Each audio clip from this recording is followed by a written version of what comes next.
2 weeks after our wedding, my ex texted saying he was desperate and wanted one last night. I told my husband and he asked, "You are not going, right?" I said no, but I went in secret. He found out and now wants a divorce. But we have only been married 2 weeks. It is not fair. We had been married exactly 14 days, and the house still smelled of fresh paint and cardboard boxes. We were in that strange and silent phase that follows the madness of the wedding, a limbo full of thank you lists to write and gifts to unpack. Julian, my husband, was the personification of calm. He could spend hours assembling an IKEA piece of furniture without uttering a single insult, with a patience that, frankly, sometimes got on my nerves. Our love was like that, quiet, stable, predictable, like a lake on a windless day. And although a part of me knew that was good, that it was what I had always said I wanted, another part of part one dared not name felt the silence as something deafening. Sometimes, while Julian read on the sofa and I pretended to watch a series, my mind escaped. It went far away, to a time of noise and chaos, to a time called Alonso. My relationship with Alonso had not been a quiet lake, it had been a forest fire, a whirlwind of screaming fights and passionate reconciliations that left us exhausted and feeling like we had lived a century in a single night. It was toxic, I know, everyone told me so. But it was also intense. It made you feel alive, as if you were at the center of someone's universe. When we broke up, I felt like a part of my soul had been ripped out, and meeting Julian was like finding a bomb, a safe harbor. He was everything Alonso was not: kind, considerate, reliable, the perfect man, almost too perfect. Then, one night, while Julian was showering, my phone vibrated on the kitchen counter. It was a number I did not have saved but recognized instantly. My heart skipped a beat so violently I had to lean for support. The message was short, but every word weighed a ton. "Hello, I am Alonso. I know it has been a long time and I probably should not write to you, but I am very grave and the doctors do not give me much time. I just wanted to ask you for one last night, not for anything bad, just to talk, to say goodbye, please." I read it 1, 2, 3 times. The air became thick in my lungs. Grave, last night, say goodbye. The words bounced around my head like bullets. My first impulse, the one dictated by the logic of a newlywed woman, was to delete it, block the number, and pretend it had never existed. But I could not. It was a cry for help, a call from the edge of the abyss. What kind of person would I be if I turned my back on him? This was not about me, or Julian, or an old love story. It was about a human being who was dying and who, in his darkest moment, had thought of me. The idea of ignoring him felt monstrous, a cruelty of which I did not believe myself capable. I heard the shower water stop and, by pure instinct, I turned the phone over. Julian entered the kitchen with a towel around his waist, smiling, oblivious to the bomb that had just exploded in our perfect little world. He kissed me on the forehead and asked what I wanted for dinner. And while I answered that I did not care, a part of my brain was already working, weaving a narrative in which I was not a tempted wife, but a compassionate heroine facing an impossible decision. This was not a betrayal, I told myself. It was an act of humanity. I decided that the right thing to do, what an honest and mature wife would do, was to tell Julian. Not tell him everything, of course, not with the intensity with which the message had hit me, but in an edited, controlled way. I wanted him to see that our trust was so solid that we could talk about these things.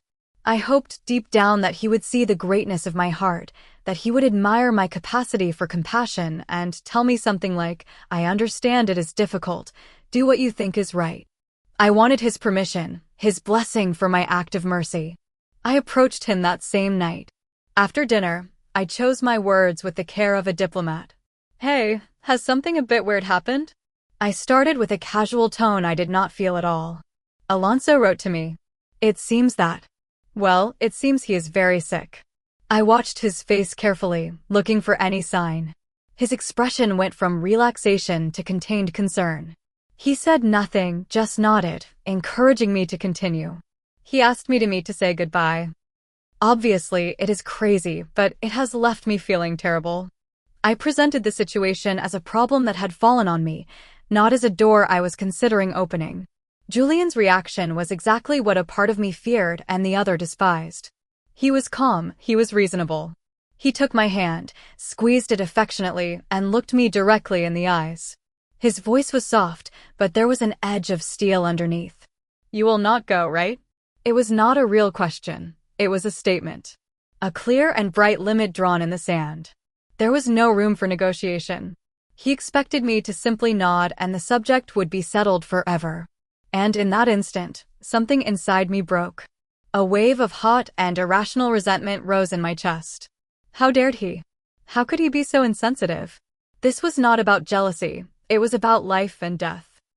In my mind, his reaction was not that of a protective husband, but that of a possessive and narrow-minded man, incapable of understanding the complexities of the human soul. Suddenly, his calm did not seem like a virtue but a lack of passion. His stability felt like a cage. He did not understand the connection I had had with Alonso, a connection that apparently transcended even death. So I lied to him. I smiled a smile that felt like a plaster mask and told him the words he wanted to hear. "Of course not, my love. Of course not. You are my life now. The rest is the past." I felt a pang of something resembling guilt, a small knot in my stomach, but I crushed it instantly with a new layer of justification. I was lying to protect him, to save him unnecessary pain. He could not handle the truth, so I would carry the weight of the decision for both of us. It was another silent sacrifice I was making for the good of our marriage. After that, the conversation died. He seemed relieved, and I pretended to be too. But while I washed the dishes, watching his reflection in the dark window, the rage kept boiling. I was angry with Alonso for putting me in this situation, but above all, I was angry with Julian for not living up to the compassionate hero I had imagined.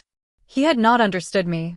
And if he could not understand me in something so fundamentally human as this, what else would he not understand about me in the future? The idea of going to see Alonso was no longer a possibility. It had become a necessity, an act of silent rebellion against a world that did not understand the nobility of my intentions. The next day, the plan formed in my head with terrifying clarity. It was simple, almost elegant in its deception. I called my friend Clara. "I am going to need an alibi," I told her bluntly. "Can you say you had dinner with me tonight? If Julian asks." There was an uncomfortable pause on the other end of the line. I could hear her hesitate, but I pressured her, talking about Alonso's gravity, the importance of giving him closure, painting myself as a saint forced to perform an unpleasant but necessary task. In the end, with a sigh, she accepted. I felt a prick of shame for using her like that, but I buried it quickly. Great acts sometimes require small sacrifices from others. Telling Julian was the easy part. The second lie is always simpler than the first. Clara has had a horrible day. I am going to have dinner with her to cheer her up. Do not wait up for me. Surely it will get late. He did not even look up from his laptop. Sure, honey, have a good time. Send her a kiss from me. The ease with which he believed me provoked a strange mixture of relief and contempt. I was so predictable to him, so incapable of conceiving that I could have a secret life, an inner world that he did not control. The car ride was surreal. The city lights blurred through the windshield while the radio played sad love songs, as if the entire universe had agreed to score my personal drama. With every kilometer I moved away from home, I felt a weight lifting off me. The weight of being the perfect wife, the quiet and stable woman. I repeated to myself like a mantra all the reasons why this was the right thing. This is an act of mercy. It is for him, not for me. I am closing a cycle to be a better wife for Julian. I convinced myself that this clandestine act was actually a service to my marriage.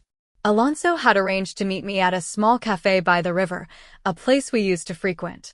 When I saw him, my heart shrank. The illness had consumed him. He was a pale and fragile version of the vibrant man I remembered. That emaciated physique was the definitive confirmation I needed. I was his last hope, his last comfort. Sitting across from him did not feel like a betrayal, but like a humanitarian mission. There was not a shred of physical attraction in the air, only a dense and overwhelming sadness. We talked for hours. He cried while telling me his fears, his regrets. He told me that I had been the only real and good thing in his chaotic life, and that thinking of me had given him strength. I took his hand across the table, a bony and cold hand, and told him I would always keep a special place for him in my heart. I felt like a kind of angel of mercy, absorbing his pain, giving him the absolution he needed. There were no inappropriate kisses or hugs, just two souls connecting at the edge of existence. It was pure, it was necessary. When we said goodbye at the door, he gave me a quick and fragile hug. "Thank you," he whispered into my hair. "Now I can go in peace." Those words resonated inside me all the way back home. I felt emotionally empty but morally full. I had done something incredibly difficult and painful, something that no one, and especially Julian, could ever understand. I had sacrificed a small portion of my marital honesty for a greater good, the peace of a dying man. Was there anything more noble than that? I arrived home past midnight. The return journey was full of a strange serenity. I felt like a soldier returning from a secret and vital mission. I practiced my story in the car. Dinner with Clara had been great. We had caught up. We had laughed and cried. I felt ready, with the armor of my justification firmly in place. I parked the car, took a deep breath, and entered the house, expecting to find it dark and Julian asleep. But the house was not dark. The living room light was on, casting a pale and cold light in the hallway. And Julian was there, sitting on the sofa. He was not watching TV or reading a book. He was just sitting, looking at the door, waiting for me. My heart began to beat hard against my ribs. The atmosphere was so tense it could be cut with a knife. His calm was 1,000 times more terrifying than any scream. "Hello," he said. His voice was flat, without any emotion. "How did it go with Clara?" My friend's name sounded like an accusation on his lips. My mouth suddenly went dry. Good, a bit long. "You know how it is when we get together," I stammered, trying to make my voice sound normal, but it came out like a croak. He did not move. He kept looking at me with those eyes that suddenly seemed like those of a stranger. "How strange," he said slowly. "Because Clara called me a couple of hours ago. She was very worried. She told me that you asked her to lie to me, but that she could not do it. She wanted to know if you had arrived home safely." Every word was a hammer blow on the coffin of my lie. The ground seemed to disappear beneath my feet. There was no escape. He had caught me. Panic took over me, and my brain went into total defense mode. The best defense is a good offense. "You cannot blame me," I exclaimed, my voice rising in pitch with every syllable. "I want to see a man who is dying, Julian, a dying man who begged me for one last conversation. What did you want me to do? Tell him no because my new husband is worried about his insecurities." I tried to paint him as the bad guy, the insensitive one, the one who did not understand the magnitude of the situation. But my arguments, which in my head sounded so noble and just, disintegrated in the air. He did not even blink. He slowly got up from the sofa and approached me. For a moment, I thought he was going to yell at me, shake me, but he did not. His voice, when he finally spoke, was broken, full of a pain that froze my blood. "It is not about Alonso. You could have gone for coffee with your mother. I do not care where you were. I care that you stayed here, looked me in the eyes, and lied to me. 2 weeks. We have been married 2 weeks, and you have already lied to me in the most calculated way possible. You made me part of your deception." I was left speechless. He was not arguing about the ex, about jealousy, or about the morality of my visit. He was talking about something much simpler and much more fundamental: trust. The foundation on which we had built everything, and I had shattered it. I tried to say something else, find another justification, but it was useless. The wall of my self-deception had collapsed, and all that remained was the ugly and naked truth of my betrayal. He did not see a compassionate martyr. He only saw a liar. We stood in silence for what seemed like an eternity. The only sound in the room was the hum of the refrigerator, a mundane noise that contrasted brutally with the demolition of our marriage. I was still standing by the door, unable to move, while he paced back and forth on the rug with his hand on the back of his neck, as if thinking physically hurt him. I wanted to scream, cry, beg, but a part of me knew it was too late. The damage was already done. The crack was too deep. Finally, he stopped and looked at me. The disappointment in his eyes was so deep I felt physically hit. "I cannot do this," he said, his voice barely a whisper. "I cannot start a marriage like this. I cannot live wondering if the person sleeping next to me is telling me the truth. I cannot build a life on foundations that are already broken." "But it can be fixed," I begged him, tears finally welling up and running down my face. "It was a mistake, Julian, a stupid and horrible mistake. It will not happen again, I swear. Do not throw everything away for this." Desperation made me sound pathetic, and I knew it. I was begging for something I myself had destroyed. He shook his head slowly with a finality that froze me to the bones. "It is not this, it is not a single thing, it is the ease with which you did it. The planning, using your friend, lying to my face without hesitation. That is not a mistake, it is a choice. A series of choices." He ran his hand over his face, exhausted. "I want a divorce." The word divorce hit me like a physical object. Divorce. 14 days after saying I do. 14 days after promising eternal love in front of all our friends and family. It was absurd, it was disproportionate, it was unfair. My pain and my fear quickly transformed into righteous indignation. How dared he? How could he be so drastic, so lacking in forgiveness? "It is a joke," I snapped, my voice trembling with rage. "You are going to destroy our life, our future, for a single mistake? A mistake I made out of pure compassion? I have not cheated on you. I want to give peace to a dying man. And your answer is to ask for a divorce? Did I mean so little to you? Did our wedding mean so little?" I was spinning the narrative again, building a new wall of justifications to protect myself from the pain of his decision. He was the cold one, the inflexible one, the one who did not fight for us. He did not answer. He simply looked at me with infinite sadness, turned around, and went up the stairs. I heard the guest room door close with a soft and definitive click. And I was left alone in the living room, surrounded by the ghosts of our vanished future. And it was then, amidst my tears of rage and self-pity, that I grabbed the laptop. I had to tell someone. The world had to know how unfair all this was being. I started typing with my fingers flying over the keyboard, telling my version of the story, the version where I was the victim of a heartless husband who did not understand compassion. "But we have only been married for 2 weeks," I wrote. "It is not fair." And upon pressing publish, I felt a strange sense of validation. Someone out there would understand me. Someone would see that I was right. Popular Reddit comments on the main story. Anonymous user 1, OP, I am going to be direct. The problem is not that you went to see your ex. The problem is that you built an elaborate lie, involved your friend, and lied to the face of your husband of 2 weeks. You destroyed the fundamental pillar of your marriage, trust. His reaction is not about the visit, it is about the betrayal. You have been married 14 days, and you have already shown him that you are capable of deceiving him with premeditation. Do you really not understand why that is grounds for divorce? OP's response, do you not see it? It was not an elaborate lie. It was a desperate attempt to save him unnecessary pain. What was I supposed to do?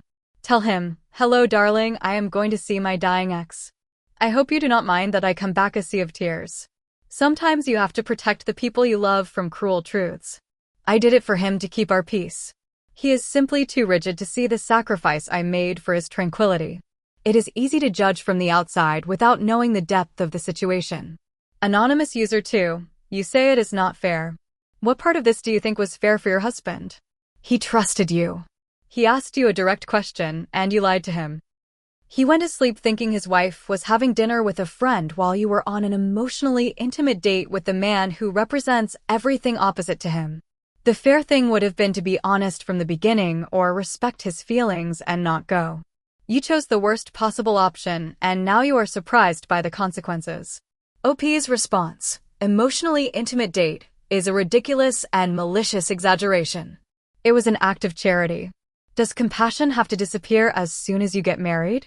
Julian knew perfectly well what my relationship with Alonso was like. He knew the intensity we had. He should have understood that such closure was necessary for me so I could be his wife 100%. Instead of supporting me in an incredibly difficult moment, he gave me an ultimatum. He was the one who was not fair to me from the moment he forbade me to go. Anonymous User 3, you are focusing too much on your noble intention and you are completely ignoring the impact of your actions. It does not matter if you went to save a kitten from a tree. What your husband heard was, "My word is worth nothing. My promises are worth nothing.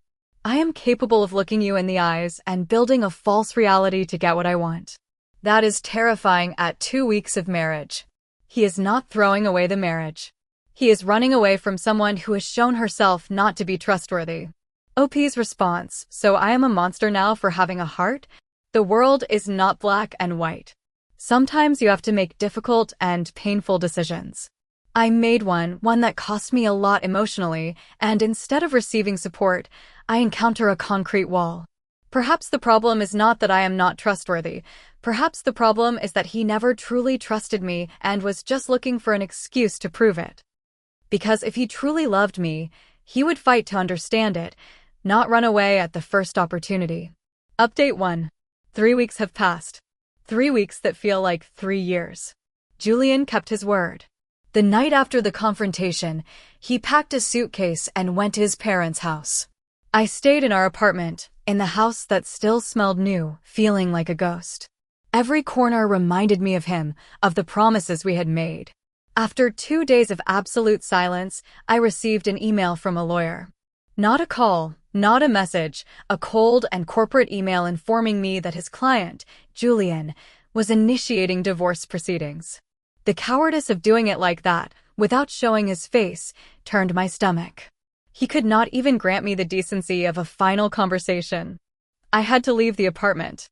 Legally, it still belonged to both of us, but staying there felt like torture. Every time the phone rang, I jumped, hoping it was him, willing to talk, to reconsider, but it never was. I have moved temporarily to my sister's sofa. It is humiliating. I am 30 years old, have a career, and sleep on a sofa surrounded by boxes with my things like a teenager who has been kicked out of home. My sister tries to be understanding, but I see the disappointment in her eyes. Everyone looks at me as if I were the only guilty one, as if Julian's reaction were the only logical response possible. No one seems to understand the moral agony I was in. I tried to communicate with him. Of course. I sent him extremely long text messages explaining over and over the purity of my intention, how much I loved him, how unfair it was to destroy everything over a misunderstanding. But my messages remained unanswered. He blocked me. He blocked me everywhere. When I tried to call, the call went straight to voicemail. It is as if I had ceased to exist for him, erased from his life with just the press of a button. It is a calculated cruelty, designed to make me feel invisible so he does not have to face the pain he has caused with his intransigence. Last week, I received the news that changed everything. A mutual friend called me to tell me that Alonso had passed away. The news left me breathless. Despite everything, a part of me broke, but alongside the pain grew a new and bitter layer of indignation. Now the crime for which Julian had demolished our marriage was even more tragic. I went to say goodbye to a man who literally had his days numbered. I gave him a moment of peace before his end, and Julian used my act of compassion to punish me, to abandon me. All this pain, this humiliation, for nothing. My sacrifice now seemed even greater and his reaction even more monstrous and disproportionate. In a last and desperate attempt, I wrote to his mother. I told her my version of the story, adorning it with Alonso's tragic end, hoping to appeal to her motherly heart. I asked her to speak to him, to make him see reason. Her response arrived the next day. It was a short, polite, but devastating message. I am very sorry for what you are going through, but this is a decision Julian must make for himself. I ask you please to respect his need for space. Another door slammed in my face. The family that had welcomed me with open arms barely a month ago now treated me like a stranger, a threat. I was completely alone, with my misunderstood nobility as my only company. Popular Reddit comments on Update 1. Anonymous User 4. I am sorry about your ex, really, but his passing does not change the fundamental facts of your story. You continue presenting yourself as a sacrificed martyr when the only victim here is your husband. He did not punish you for your compassion. He is divorcing you for your deception. The fact that Alonso died only makes your lie seem more justifiable to you in hindsight, but it does not erase the betrayal. OP's response: how can you say it changes nothing? It changes everything. It proves my instinct was right. There was a life at stake, a spiritual peace. If I had not gone, I would have lived the rest of my life with remorse. I did the only thing a decent person could do. Julian chose his wounded pride over my moral integrity and basic human compassion. Suffering for the death of an old friend and at the same time being abandoned by my husband. I do not think anyone here can imagine the level of pain I am enduring. Anonymous User 5. The cowardice of doing it through a lawyer. A calculated cruelty. You realize you are describing the establishment of healthy boundaries, right? After such a fundamental betrayal, he does not owe you even one more conversation. He is protecting his mental health from more manipulations and justifications. Blocking you is not cruel. It is necessary so he can start to heal from the damage you caused him. OP's response: healthy boundaries. He is my husband. I am not an employee you fire by email. I promised him my life and he me, and he is throwing those promises in the trash without even having the courage to tell me to my face. It is not protection. It is a way to avoid responsibility. He wants to be the one who leaves without having to deal with the emotional consequences of his decision, without having to look into the eyes of the woman whose heart he is breaking. It is the coward's way out, plain and simple. Anonymous User 6. The fact that you contacted his mother to intercede for you after he made it clear he did not want to talk is incredibly revealing. You do not respect his boundaries at all. You continue thinking that if you find the magic words or the right person to pressure, you will be able to manipulate the situation in your favor. He is not intransigent. He is consistent. OP's response: I was not trying to manipulate anyone. I was fighting for my marriage. When you love someone, you do not give up. You look for all possible avenues. I thought his mother, who had always loved me, could help him see things from another perspective, a more compassionate one. But it is clear the apple does not fall far from the tree. They're a family of cold people who prefer to cut and run rather than face complicated emotions. I am the only one who has tried to fight here. Final update. The end came faster than I expected. Express divorce, they call it. I suppose it is one of the few advantages of having been married less than a month. There were no assets to divide nor children to worry about. Just a piece of paper that would annul the happiest day of my life. Our lawyers summoned us to a mediator's office to sign the final documents. It was the first time I was going to see Julian face to face since that night. I spent hours thinking about what to wear, what to say. I still harbored a small and stupid hope that upon seeing me, upon remembering what we had, something would change in him. When I entered the room, he was already there, sitting in front of a polished mahogany table. He looked thinner, and there were dark circles under his eyes. Seeing him hurt me physically like a blow to the chest. For a moment, all my resentment evaporated and only the pain remained. He did not look at me. He kept his eyes fixed on the papers before him. The mediator, a tired-looking man, began to speak in a monotone voice. But I heard nothing. I could only look at Julian, the man who had promised to love me in sickness and in health and who now could not even hold my gaze. When the mediator passed us the pens, I could not contain myself. The tears I had been holding back flowed uncontrollably. Julian, please, I begged, my voice broken. Do not do this. Look at me. Are you really going to throw all this away? Our wedding, our plans, our dreams meant nothing to you? If you ever loved me, please tear that paper. I made my last attempt, appealing to the history we had shared, trying to make him feel guilty for his abandonment.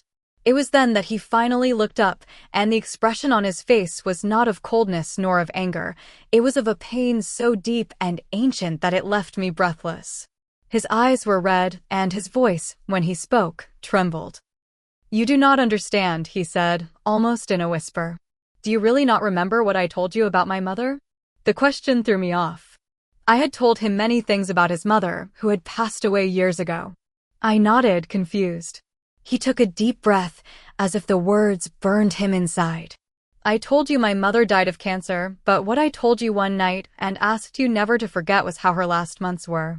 My father could not handle it and sought comfort with an ex-girlfriend from his youth. He called it just talking, a necessary closure, finding someone who understood his pain. While my mother faded in the bed next to him, he lied to her to escape, to have these emotionally intimate meetings. It destroyed her. My father's betrayal killed her faster than the disease. She left this world knowing that the man of her life had abandoned her in her worst moment. The air left my lungs. The memory of that conversation, a night of whispered confessions in the dark months before the wedding, hit me with the force of a train. He had told me crying. He had entrusted me with his deepest wound, the betrayal that had defined his life and had forever poisoned the relationship with his father. And I had done exactly the same thing. My excuse of compassion, my noble act, my necessary closure were a literal echo, word for word, of the script his father had used to justify his own betrayal. Suddenly, everything clicked. His immovable reaction, his refusal to listen to my justifications, his silent pain. It was not just about a lie. I had forced him to relive the most devastating trauma of his life. I had taken his greatest vulnerability, the one he had entrusted to me in the moment of greatest intimacy, and used it as a weapon against him without even realizing it. The monstrous irony of the situation crushed me. I sat there in silence with the pen in my hand. All my narrative of a martyr, all my righteous indignation turned to dust. There was nothing to say. There was no possible justification that could cover the depth of my error. He was not the insensitive one, nor the cruel, nor the cold one. It was always me. I looked at the paper, looked at Julian, who had already signed and had gotten up to leave without looking at me again. And I understood everything. He was right, but I did not know it. Not in that way. Popular Reddit comments on the final update. Anonymous user 7, my God. Up. That is devastating. Devastating for him. There are no words. It is not that you are not right. It is that you literally did the only thing in the world he could never forgive. You recreated the exact betrayal that destroyed his family. This goes beyond a simple mistake. OP's response, I know. Reading it here, written by another person, makes it even more real. There is nothing I can say. There is no defense. For weeks I have told myself a story in which I was the tragic heroine. The reality is much simpler and much uglier. Anonymous user 8, that last sentence of yours. But I did not know it. Not in that way. Still sounds a bit like an excuse. Of course you did not know it in that way, but you did know his history. You chose to ignore the importance it had for him and prioritize your own feelings and your drama with Alonso. The lack of memory was a convenience for your narrative. OP's response, perhaps you are right. I do not know. Right now I know nothing. It is easy to say I ignored it on purpose, but at that moment my mind was so full of my own story, of my own importance in Alonso's tragedy, that I simply did not connect the dots. It is not an excuse, it is the truth of my selfishness. I suppose that is the worst part. I was not even smart enough to be evil on purpose. I was just stupid and self-centered. Anonymous user 9, this is one of the saddest posts I have read. Not because your marriage is over, but because of the absolute lack of self-awareness you have demonstrated until the last second. I hope this serves as a brutal lesson not about trust, but about listening for real to your partner, understanding their wounds, and not thinking your feelings are always the most important thing in the room. He gave you the map of how not to hurt him, and you used it to find the most direct path to his heart and stab him. OP's response, you are right. He gave me the map and I threw it in the trash because I was too busy drawing my own where I was the center of the universe. I have a lot to think about, probably for the rest of my life. Thanks to everyone, I suppose, even to those who were harsh. I needed to hear it.